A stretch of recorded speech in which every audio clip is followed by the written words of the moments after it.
ഇതിന്റെ കാര്യങ്ങൾ. അപ്പോൾ ഇത് വെള്ളം ഡാം ലീക്ക് ഉള്ളത് ചേട്ടൻ പോയി കണ്ടിട്ടുണ്ട്? പിന്നെ ഞങ്ങളൊക്കെ അവിടെ പണിതുകൊണ്ടിരിക്കുന്ന ആൾക്കാരാ. ഞാനൊക്കെ ഇവിടെ ജനിച്ചു വളർന്നവനാ. അദ്ദേഹമാണ് ആദ്യം ഈ ഡാമിന് ലീക്ക് ഉണ്ടെന്ന് പറഞ്ഞ് വെച്ച് റിപ്പോർട്ട് കൊടുക്കുന്നത്. ആ പുള്ളി ഇവിടുന്ന് മാറ്റി.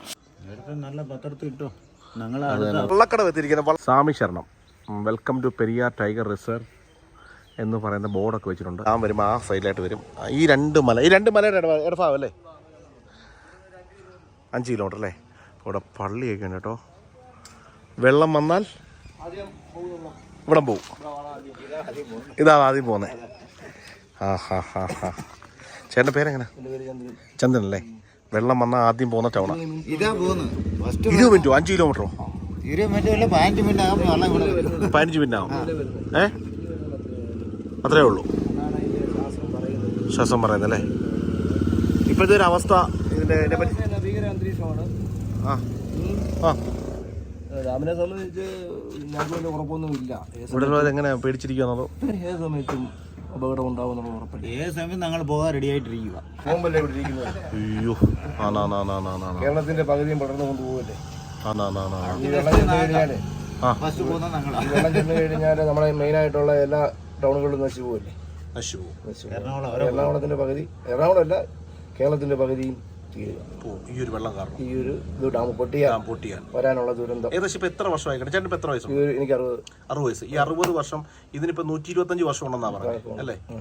ചേട്ടന്റെ എത്ര പ്രായം തൊട്ടാണ് ഈ ഒരു വെള്ളമല്ല ഇങ്ങനെ ഇത് പൊട്ടും എന്ന് പറയുന്നത്? പൊട്ടും എന്ന് പറയുന്നത് ഒരു 10-25 വർഷത്തിന് മേലായി. 25 വർഷമായിട്ട് പൊട്ടും എന്ന് പറഞ്ഞുകൊണ്ടിരിക്കുക. ഇപ്പാണ് ഇത് രൂക്ഷമായിട്ടുള്ള 110-120 വർഷം ആയില്ലേ, 105 വർഷം ആയില്ലേ.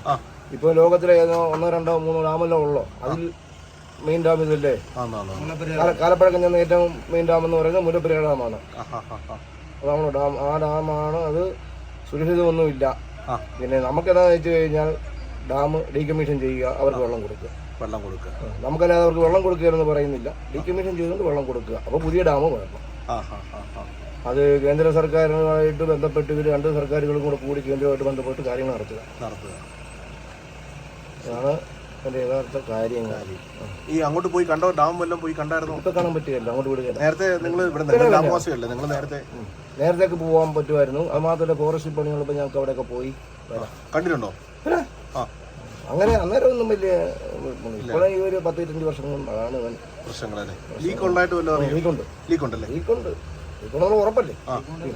ചെറിയ ഡാം ബേബി ഡാമിൽ നല്ല ലീക്കുണ്ടല്ലേ.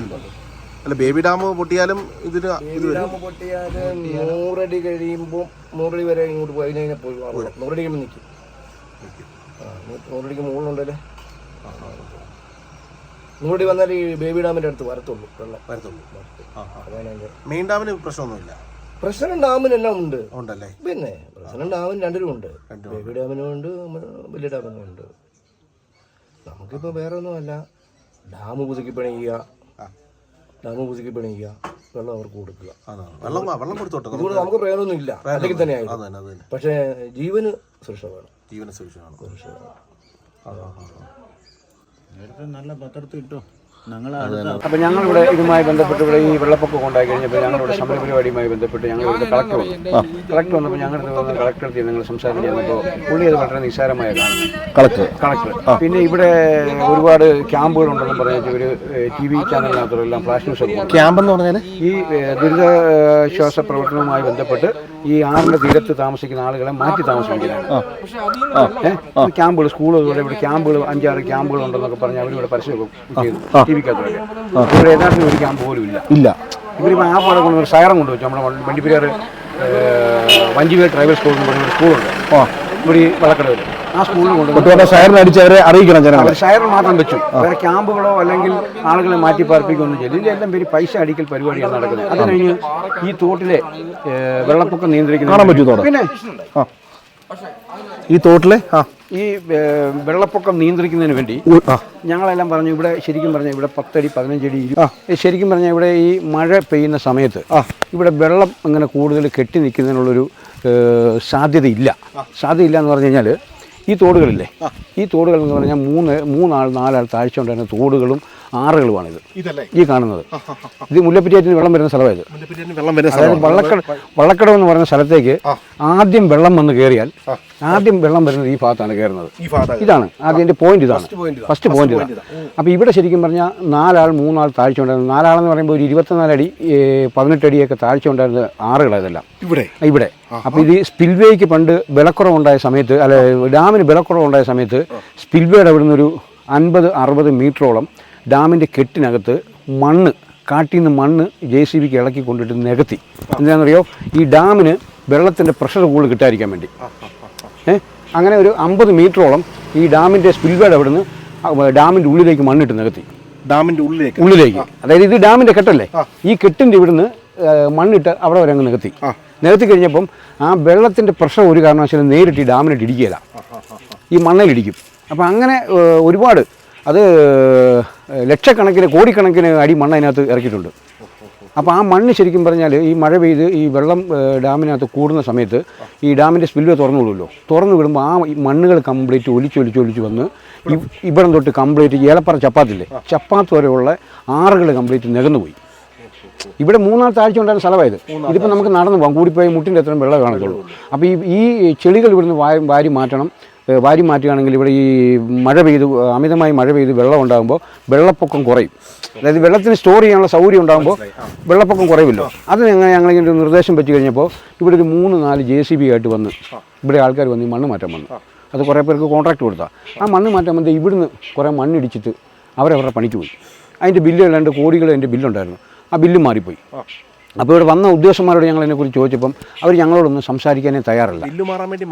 അതിനുവേണ്ടി മാത്രം ഇവിടെ വന്നു. അത് കഴിഞ്ഞ് ഞാനവിടെ JCB അറിഞ്ഞിട്ട്